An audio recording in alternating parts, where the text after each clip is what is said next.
So good day. So I am Erap'S, Bachelor of Secondary Education, second year. So I am doing a demonstration. This demonstration is intended for grade 7 TLE because based on my experience, so the TLE is magdepende ang ilahang tunan kung unsang available sila. For example, like galing ako sa hinterland, so ang amin doon is kuan siya kaning agriculture. So what I am doing is this demo is kuan siya for agriculture ng mga students. Basic pa man siya.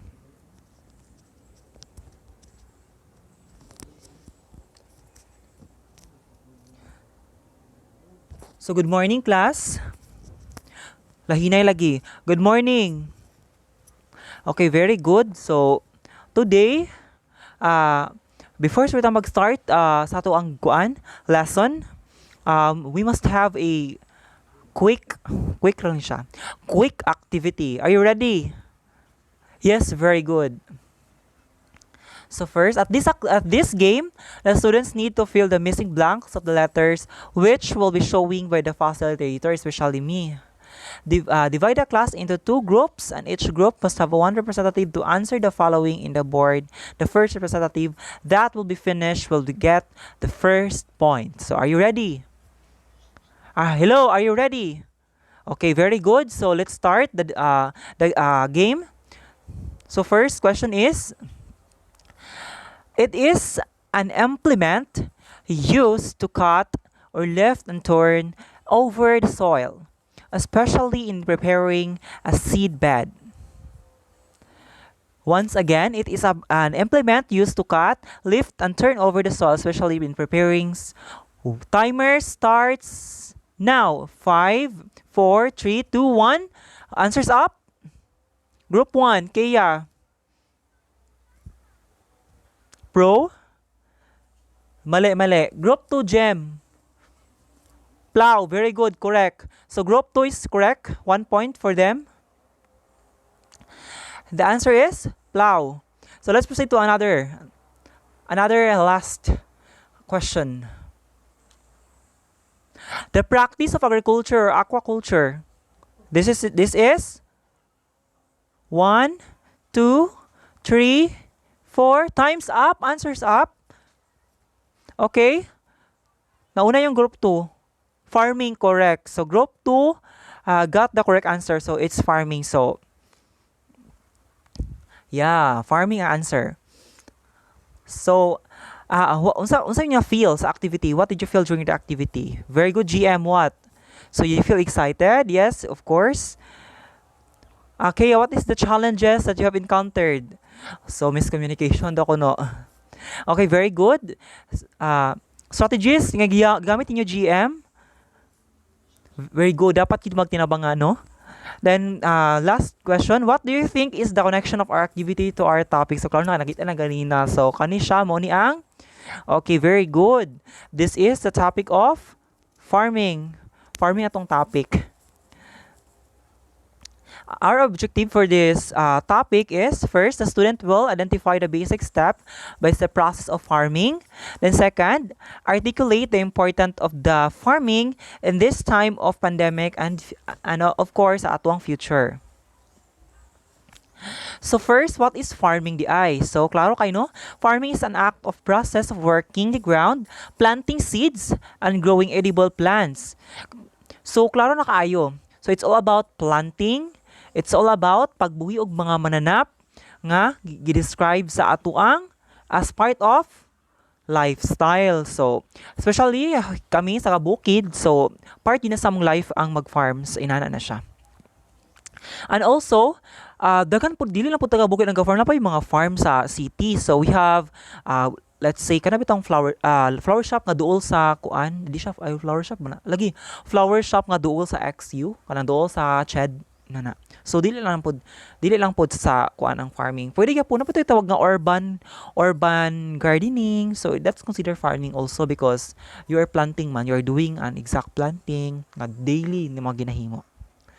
So nasabtan ba? Very good, very good. Let's proceed. Next is the process of farming. So muna siya ang basic.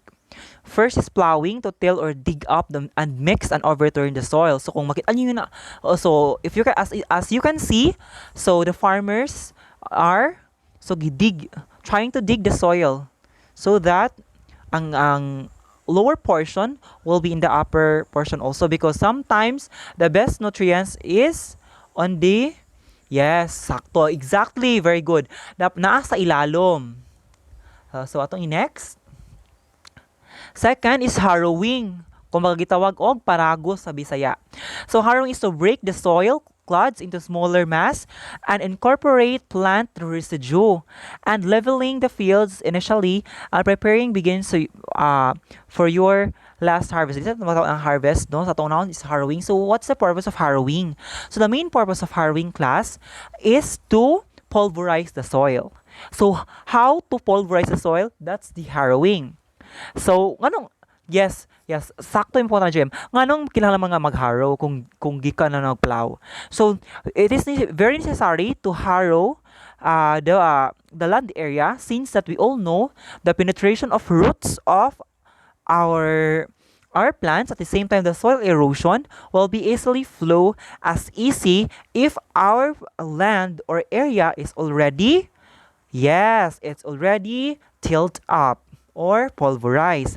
And also, the nutrients of the soil will easily, yes, absorb of the plant that we plant already. So, as we can see also, it is very nice to see that the area is pulverized and clean, di ba? Imagine the area if wala siya na pulverized. So, the main problem is, lain siya tan-aon, at the same time, the stagnant growth of your plant, at the same time with some of the insects, destructive insects that as we can see, yes, as we can see in this photo. So if this one kana siya, kung dili na siya harrow, the main na is pwede na siya puyan og, yes, of course pwede siya puyan og mga insects, kay wala man na prepared ang land. So pag harrow pod niya na, so katong mga tibugol or tipanggal, so as easy makuanto siya, mabudugmo ko siya dito. Let's move. Farmers perform the following 8 major steps from the crop selection to harvesting. So, mo ni siya. So, pinakauna, first, crop selection.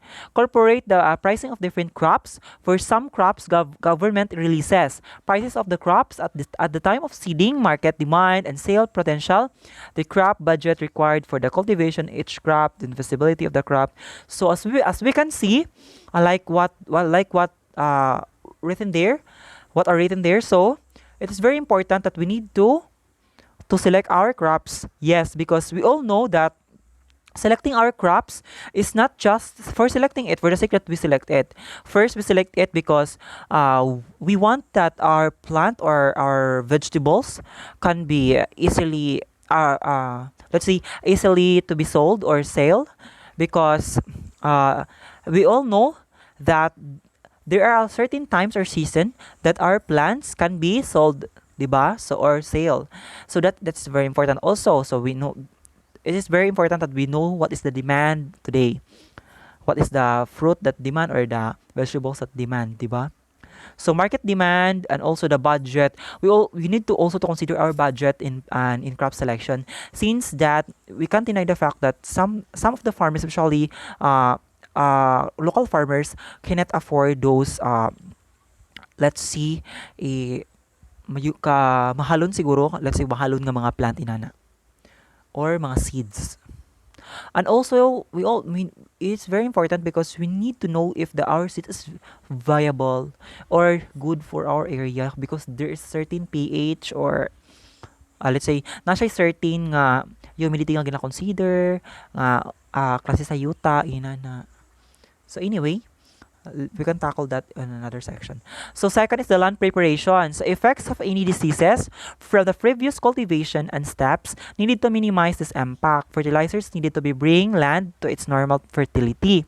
Depending upon the previous crops and fertilizers used, layout and design of the field which is respect to the crop, to efficient irrigation, latest techniques of leveling the fields and their cost.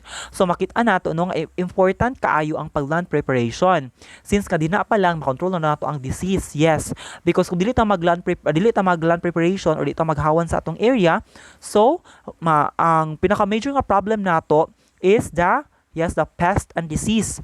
And also, the bigger problem there is how we can irrigate our plants. So we can irrigate our plants by also we are doing the land preparation naman. So if we can tackle later the irrigation. So ako lang unahan gamay. So the flooding style of irrigation, which is also dapat during sa land preparation nakuha na siya kay kung dili.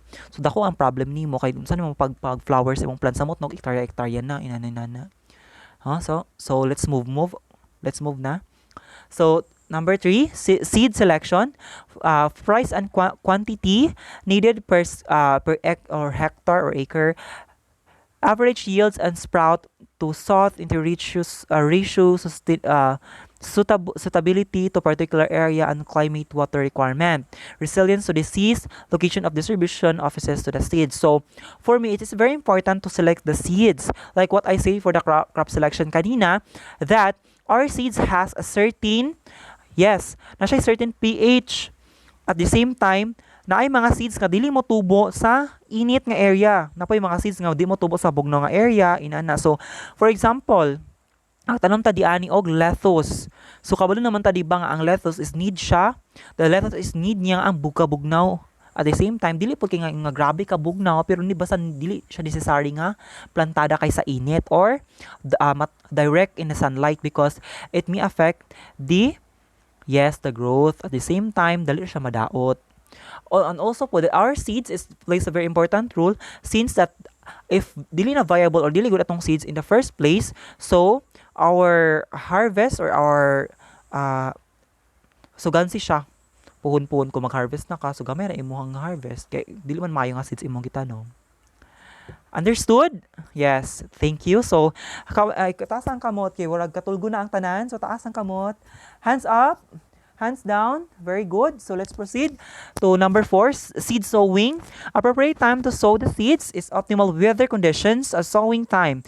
Best method for the sowing of the seeds is, and also the seed sowing depth. So, giingon niya diyan, optimal weather conditions. So, weather is very important kung magtanom ta. For example, you are transplanting a pichay to the plat. Yes, katong square nga taas, sakto GM. So, what will happen for that kung ang usa ka seed is imo siyang gi-transplant nga taas kay ang init, that will considered as dili maayo kung dili siya maayo nga naman because kung nag-transplant ka ang taas kay ang init sa adlaw, maluto to siya. Tas nara ba gitawag, we have what we call the 3 days survival of our plants. Yes, 3 days survival. If we transplant a certain plant, especially pichay, or any vegetables or plants, so it has a 3 day survival.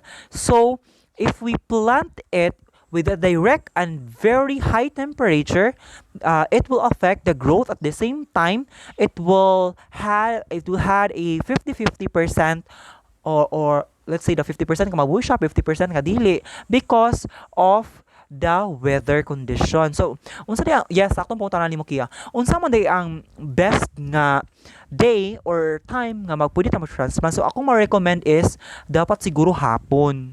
Hapon since nga pagkagabi naananay ang roots ato makasuyop na to siya at the same time na siya makuha dito nga water or ginawa na siya. Para pagkaugma, ang one gigatambunan pamagani na ang pechay ug kanang let's say the leaves of a coconut. Yeah, sometimes I saw some of the local farmers here sa amua that they covered it. Yes, because kuan maguna siya. Pag dili naman siya i-covered, according sa uban nga local farmers, pag malayos siya, ang uban daw anak kay mabuhi siya pagkagabi pero ang uban mamatay. Understood? Yes.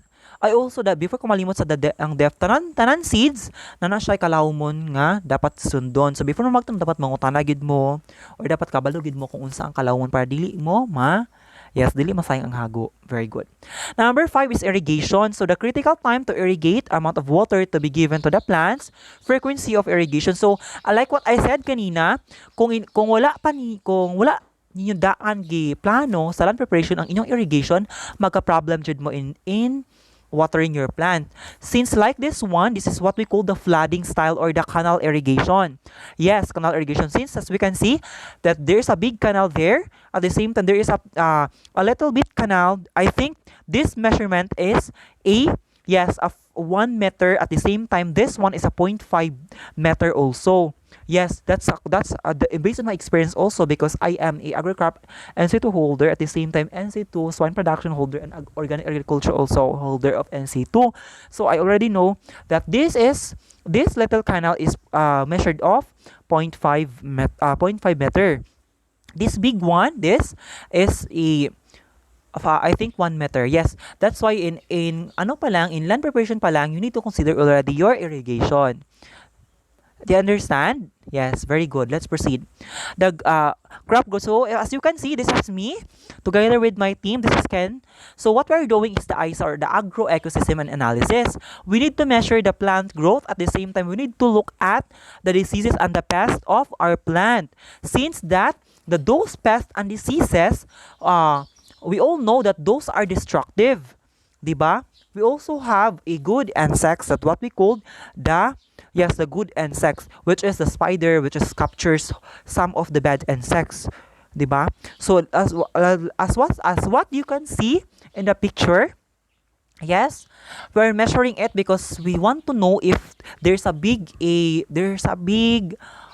improvement of our plant already. So that's what we call the ISA or the agro ecosystem and analysis. Sige.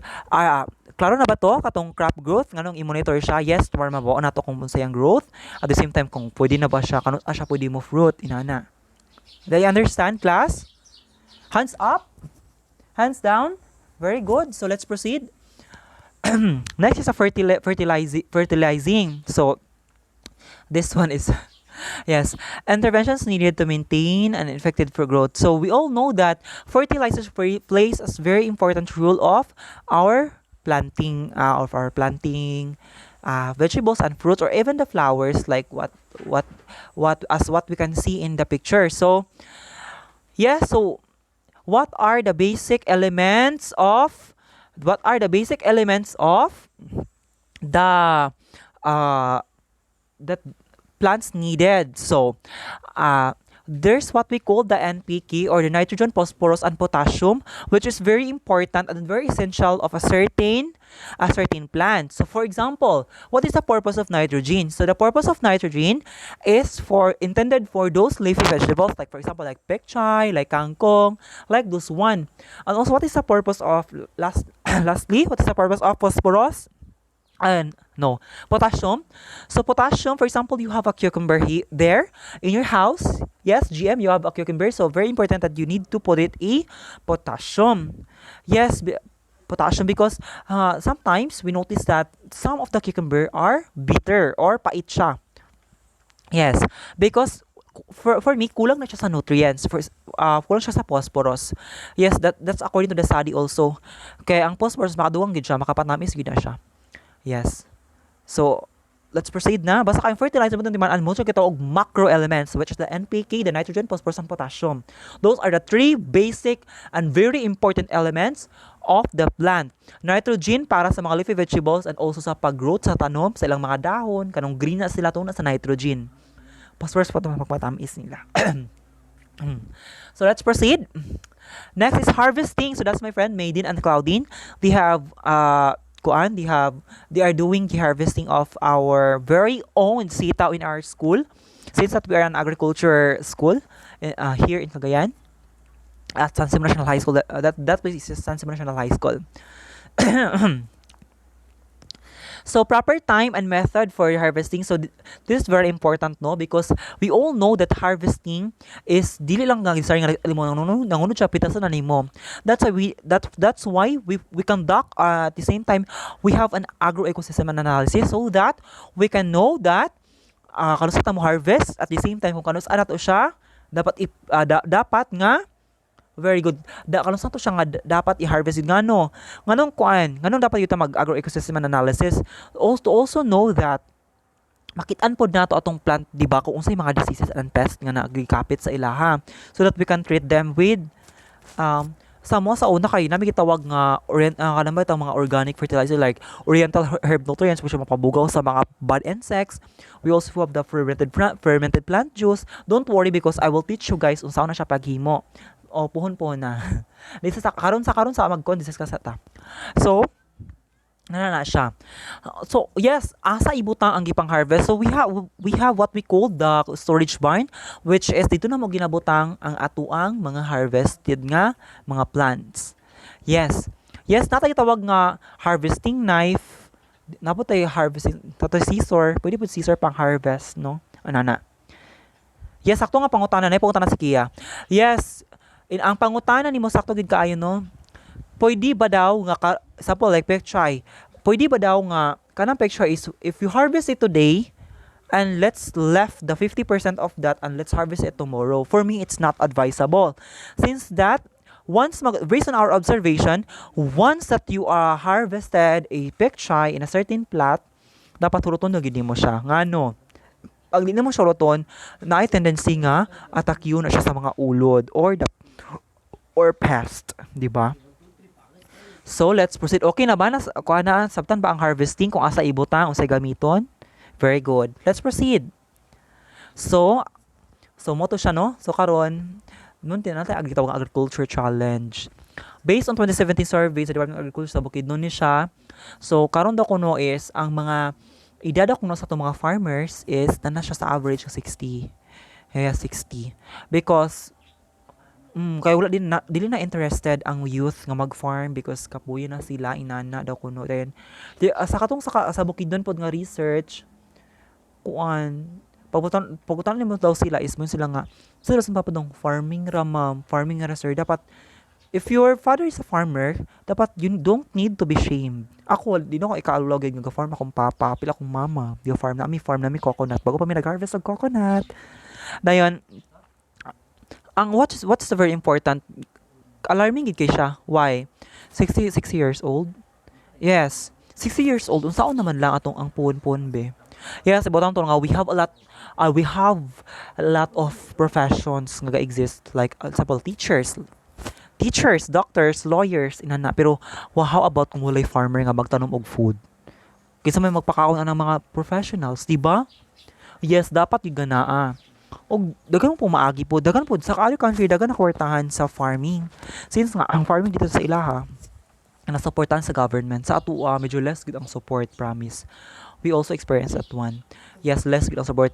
I have friend from kato siya North Korea agi padala siya sa agricultural training institute pato niya sa Korea kada do kay ang Korea kay gina-provide dito ang fertilizer sa mga farmers like mga kuan pagid nga kuan daw kuno dito kanang fertilizer kanang kuan siya organic siya nga fertilizer ang gina-provide daw sa kanang mga farmers dito no ay kayo no unta na po inanapod sa government nga free fertilizer di ba tabang sa atong mga government then pero nakatabang po ng government like to farm to market road ako lang siya pero dapat yun nga much naapag another nga kuan especially sa pag-sale sa mga products na di ba.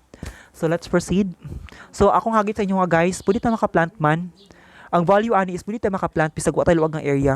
Natay tawag nga urban container gardening. Pwede mo container gardening sa inyong balay. I challenge you. Na ako din dagan kayo. Pwede mo mga isakwaig nilang ko ninyo. Basta mo to siya. Importante ang pagpananom no. Importante gina siya. Kaya at least nga bisa for example, like bisag tanglad na lang paliton pa nimo sa imong silingan so lisod kaayo. Bisag kala mo paliton pa nimo so much better nga magtanong na kag-imo uy. Parang at least pod nga makulang man imong malas imong expenses, di ba? Very good. Let's proceed. So, natay application, no? Natong criteria. Organizations, creativity, message, o muna lagi, organization. Total of 50%. Muna atong criteria. So, applications, creative presentation for just for formal. So, magpili lang mo nga format, video ba? Kanang appreciation of farming.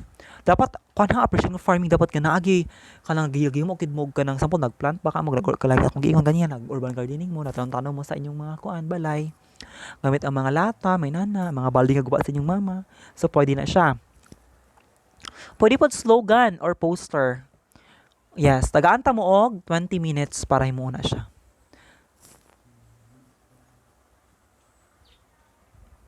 Muni ang question dayon.